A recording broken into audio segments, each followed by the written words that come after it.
Teka, binibilang ko pa, hindi pa ako tapos. Ones, tens, 100,000, 100,000, million. 554 billion! Ang laking pera ito.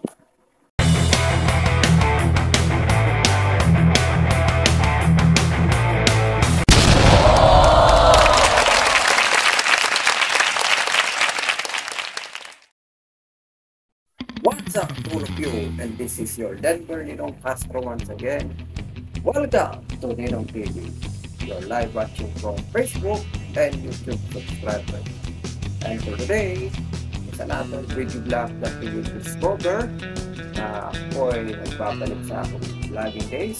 Naging medyo siksihan sa ating family and business and other activity dito sa ating panauhin. Ngayon po, ang madi-discover po nating video vlog is all about business. At ang madi-discover naman natin is mga bigating Filipino business lodimo. So, just like the part 2 of bigating Filipino business lodimo that I did last October 1, 2019, mga ilang years na rin nakalipas.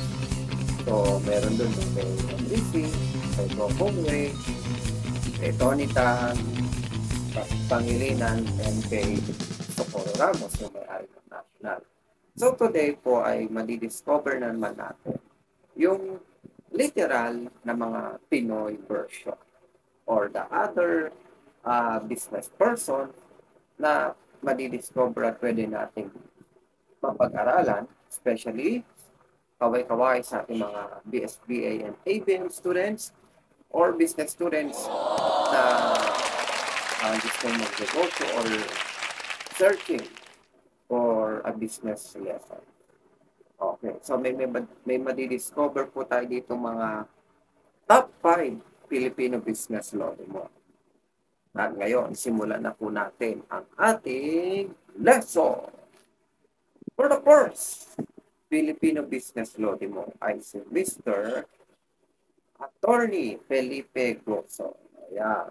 Wala naman tayo kilala ito, especially when we are watching GMA. So, siya yung ating first na naiisip or na-discover. At ang kanyang net ipon or yung kanyang network ay nasa 19 billion na pala. Abay, kakabog na pala ito kay Tito Henry. 19 billion na rin pala. Ano? Okay. At ito rin po yung kanyang mga businesses. Akala nyo, GMA lang. Abay, nagkakamali kayo. Ako nga rin, di ko alam ito eh. Ngayon ko lang din na-discover. Akala ko GMA lang yung business niya. Nag-iisang GMA. Pero ang hindi natin alam, ay marami din pala kung ginagawa.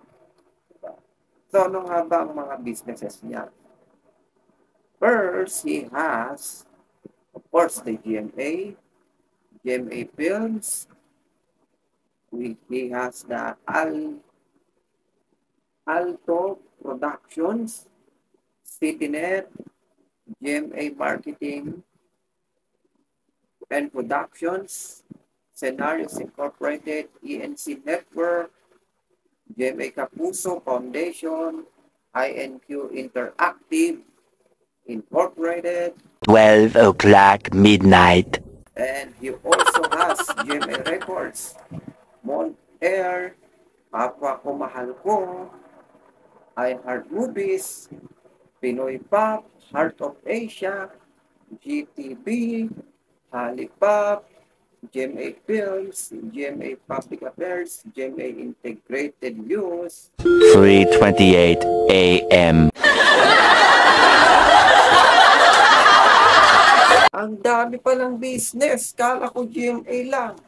So much later that the old narrator got tired of waiting and they had to hire a new one. He has another. GMA Sparkle, GMA in Artist Center, GMA Affordable Box, GMA Now, and working as attorney. Oh, grabe, businessman na attorney pa. And also, some of the YouTube channels. He has the GMA YouTube channel, the Yulol. Hindi yung Yulol na nagmumura ha. You, as in ikaw, tapos yun, parang tumatawa, comedy. Just like a vlogs or a scenes of GMA shows in comedy. Like yung Bubble Gang or other comedy spotlight or yung slides na discover sa mga palabas. And also, he has the GMA Regional TV News. So, and other social media account. Naku, grabe, ang dami palang businesses ni Mr. Felipe Goso. Pero gayon pa man, I'm also happy and proud kasi ito naman ay ginagawa niya sa lahat ng kapuso. Diba? Serving to all kapuso. Diba? To all of the Filipino people na kahit ang dami niya palang business, kumakabog na pala to kay Pangilinan. Diba? So, my goodness. But it's still one of our idol. Diba? Talagang matibay, masipag. Ang lakas ng hatak ni Mr. Felipe in serving the people and the economy. Kaya saludo tayo kay Mr. Felipe. So, sino nga ba si Mr. Felipe Goso? Is a Filipino lawyer, business executive, and current chairman and advisor of GMA Network Incorporated, one of the largest media networks in the Philippines. Mr. Felipe Goso. And for our Mr. Willie Rebillame. Oh, si Kuya Will. Ayan. So, top 4 business lodi mo, we will have Willie Rebillame. Okay, top 4 business lodi mo. So, Kuya Will's net worth ay nasa 1.4 billion. Wow! Hindi natin alam yung kanyang pag-show, yung kanyang pagsaservice, yung wawawin niya. Eh, nasa billions na pala ang kanyang mga services and activities na maaaring ma-serve sa ating taong bayan. So, ano nga ba yung mga businesses ni Kuya Will? Hindi lang po yung wawawi. Through the years, at papanood natin sa TV, puro yun ang nakikita natin. So, meron din pala siyang other businesses. Kaya po nakabilang siya dito sa ating mga Filipino business law. So, first of all, we will have W Bar, Will Steak Town, Will Events Place, Will Tower Mall, Wawawin, Will na Will Time, Big Time. So, ayun po ang kanyang mga other properties aside from Wawawin. So, Kuya Wills. No? So, sino nga ba si Kuya Will? So, he's a Filipino television host, comedian, drummer. Oh, artista din to. Singer and songwriter, actor, and businessman. So, yun po ang ating top 4 business lodi mo, si Kuya Will. Alright. And sino naman po ang ating top 3? Ito po ang ating top 3 business lodi mo at isa ring rakista and of course, lookalike of my lolo po. So we will have Mr. RJ Jacinto. Siya po ang ating top 3 business lodi mo at ang kanyang net ipon ay umabot na po sa halos 61 million pesos. And of course, kasama na dyan ang kanyang house and lot worth 450 million. So, a total of 500 plus million na ito. 61 plus 450. No? Oh, talagang marami na rin ipon si Sir RJ. So, ano nga ba ang kanyang mga businesses aside from RJ? No? So, he has the RJ Bistro, RJ DigiTV, InstaRope, Jacinto Roofing, Color Steel, o yung kanyang minana pa sa kanyang daddy na si Mr. Fernando Jacinto, RJ Enterprise, RJ Planet, RJ Group of Companies, Rock TV, DCRJ, Timeless TV, RJFM, Radyo Broadcasting Network, RJ Guitar Center. Ayun, si Mr. RJ Jacinto, ang ating business rock idol. Diba? And we will have the top 2 business lodi mo. Ito, papunta na rin tayo sa top 1 maya-maya. So, siya po ang reyna ng kagandahan at kapugian. Pogi na, ganda pa. Pag pagpapagamot, kung gusto mo maging kakaiba, gusto mo magpaayos sa katawan, isa rin to sa kanyang puhunan and to become one of the wealthiest Filipino or Filipina business lodi. At siya po ay si Miss Dr. Vicky Bello. Okay. So, ano nga bang net worth ni Dr. Bello? He has 1.6 billion pesos. So, malaki. Para dahil silang nag-raise ni Kuya Will. Si Kuya Will, 1.4 tapos to 1.6. No? Parang pataas pababa. Nag-raise silang dalawa. So, Dr. Bello is the CEO and medical group which owns and operates its medical clinic and surgery center in the Philippines, in Metro Manila. So, ano nga bang kanyang mga businesses aside from Bello? She has the Bello Medical Group, Bello Group of Companies, and work as financial advisor. Okay. So, mga, ayan, sakto, business to, no? Hindi lang beauty products or beauty project ang pwede niyang i-alay, kundi financial advisor din. So, lapit din kayo kay Dr. Bello aside from making beautiful. Okay. At ito na nga po ang ating top 1 business lodi mo. At ito po, kilala po ito ng buong Pilipinas. At talagang servant talaga ito. Is also doing the CSR and helping the people to rise. At balita ko, siya na daw ang top business lodi mo ngayon. Ako, top 1 na pala siya, hindi na si Tito Henry natin. Oh, no! So, we will have Mr. Manny. Hindi po Pacquiao, Okay. Pero kasama naman siya sa mga Forbes of the Philippines magazine. Pero, ibang Manny po itong tinutukoy ko. We will have Manny Villar. Okay. So, we will have Manny Villar as our top 1 business lodi mo dito sa Pilipinas. At ang kanyang net ipon ay umabot na sa 554. Come on! Teka, binibilang ko pa, hindi pa ako tapos. Once, 10, 100,000, 1,000, million. 554 billion! Wow, grabe! Grabe! Ang laking pera ito. 554 billion. Parang so he has the right network talagang super.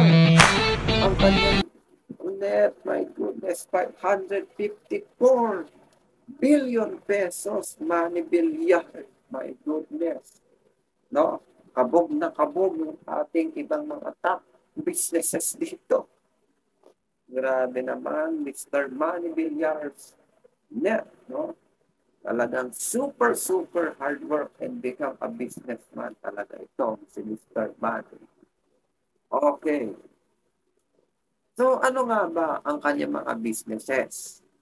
So, he has the Nomo Mall, Villar City, Opie Project, Vistaland and Lifescape, Camellia Homes, Lumina Homes, All Value Holdings, Star Mall, Vista Malls, Villar Groups Holdings, All TV, All Home, All Day Supermarket, Crown Asia, Britannic Homes. Okay. So, ito po yung kanyang mga businesses. At talagang ang aking mga buhok ay tumaas ng todo dahil nagulat tayo sa kanyang net worth, no? Akala natin ganun-ganun lang. Actually, sa dollar ay convert ko sa Philippine peso yung kanyang formula. Talagang ganito kalaki. So, Manny Villar is a Filipino businessman and former politician. He previously served as senator from 2001 to 2013 and as the president of the Senate of the Philippines from 2006 to 2008. Okay. So, you know, we are also inspired of Mr. Manny kasi galing din naman siya sa mahirap na pamilya at nakaka-touch din kasi nung mga kabataan niya, lagi niyang tinutulungan ang kanyang nanay sa pagbebenta ng isda. Diba? Kaya nagsikap siya, nag-aral mabuti. Of course, the faith, yung pagdarasal, and also the hard work is the combination there para ma-achieve niya yung kanyang mga pangarap sa buhay. Diba? So, Mr. Manny, talagang ikaw ay certified business lawyer ng ating Philippine economy as of now. Okay, for the next episode is yung kanilang mga special collaboration of Filipino business lessons. Yung mga lesson nila on how to become successful, yung pagiging humble, or yung way nila kung paano magpatakbo ng isang business. Kahit simple word lang para ma-motivate tayo. So, you will check it out from Manny Villar, Dr. Bello, RJ, Kuya Will, and Mr. Filipico. So, check it out. Kawayan Bibi Malinta papasok, may kawayan papasok. Kasi, pag bata kayo, nakikita ko ngayon sa kalsada, nagtutulak ng kariton, nanginginam po. Parang yun ka eh. So, parang ako, ito yung dating Bibi. Sumisigaw-sigaw ka ng ano? Papasok, Malinta Bibi. Malinta Bibi, papasok, Malinta Bibi. So, sasakay sila sa jeepney? Oh, bibigyan ka ng driver ng 5 o 10 centimos. Kasi, ilang taon ako noon, and bata pa ako noon eh. Grade 3, grade 4 lang ako eh. Parang ganun Tapos ikaw ang barker. Hindi, actually, nandito ngayon nanay ko. Kailan ko lang tinanong sa kanya to eh. Sabi ko, naisa ka ba lang ng tatay ko? Akala ko naging sa tindahan, naging servidora para siya talaga. Ng kapatid ng tatay ko. So, not at all. I think that's why pumasok ako sa negosyo na to or sa career na to dahil I felt very pangit, di ba? Nung bata, kasi nangyari, I'm adopted and in-adopt ako ng kapatid ng nanay ko. And ang tinutukso ko ng mga kaibigan ko, mga classmates ko when I was 5 or 6 years old, na tinatanong nila ako, bakit ka ba binigay? Dahil pangit ka? So ako talagang umiyak na ako, tapos mataba kasi ako noon, sobrang taba. Mataba ka noon? No, 100 pounds ako, 5 years old, sabi ng isa, hindi dahil pangit siya kasi ang taba-taba niya. Ganun pala yun, pag hindi ka maganda or mataba ka or what, binibigay ka. So nung 5 years old pa lang ako, sinabi ko na sa sarili ko na I'll spend the rest of my life making everybody beautiful. Papagandahin ko yung buong Pilipinas para mamahalin sila. To the office very early and then you drink your first cup of coffee at 6:30. That's the best. Okay. You're very sharp and the taste of coffee is very nice. Okay, sir. Sir, what about your children are involved in your businesses? But you're still hands-on. So how do you maintain the distance? No, marami na. Is the CEO of Vistaland, so I don't spend much time on Vistaland anymore. But I spend a lot more time with Star Mall and the retail group. Camille is helping me there. Passed away, that legendary Filipino guitar maker. I bought his shop a long time ago and that's how I started. Sa kanya maliit yung shop niya. Binili ko yung shop niya. Tapos I developed. Pati siya kasama na. Kasama na. Sabi ko, would you like to go on a journey with me to sell world-class guitars? Sabi niya, okay, RJ. O sige, pati ikaw na rin. And how is that business doing now? Very good now. Very good, yeah, yung gitara. Nag-export na kayo, no? We used to, but now we cannot produce enough. As a matter of fact, we even import now. We even import because we cannot really produce too much and maintain the quality. Forgive my my ignorance, RJ, no? But how do you determine a good guitar? How? There are, if the acoustic guitar, let me show you something. Oh, sample, okay. So there are different kinds of wood, no? And then the best top, yung top, spruce top is the best from Canada. No? But how do you determine a good guitar? Ako kasi I'm not that brand conscious as much as other guitarists. If a guitarist has the right tension of the strings and is set up correctly, at saka yung tone okay na sa akin. So it's the setup, the kind of wood, and in electric guitars, like I'm gonna show you the electric guitar. 2023. That I will still continue as chairman advisor and chairman of the program. Anyway, is there any alternative? Is there a middle ground? The alternative is for you to keep on running. Well, that's terminating the discussion, right? We are ready, prepared, and willing to continue running the station we've been doing for what? In my case, for the past 12 years. Pero the latest offers is not yet. Okay, thank you for watching and God bless all of us. Dito po nagtatapos ang ating video vlog. The title is Mga Bigating Filipino Business Lolo. So, thank you for watching and see you again for my another video vlogs. Please like, comment, and share my Ninong TV in YouTube, and I'm also available in the TikTok, in the Instagram, Facebook, Google. So, search nyo lang po Ninong TV, then broadcast po. At yan ay lalabas for your education, entertainment, and these vlogs can be also buy for only 150 pesos and 80 pesos for screen record. So 150 pesos for the full coverage and 80 pesos for screen record for record lang. Yung 150 is to download and to be saved on your social media USB and present it for your business shows and lessons. So thank you and see you again for my another video vlog. Goodbye.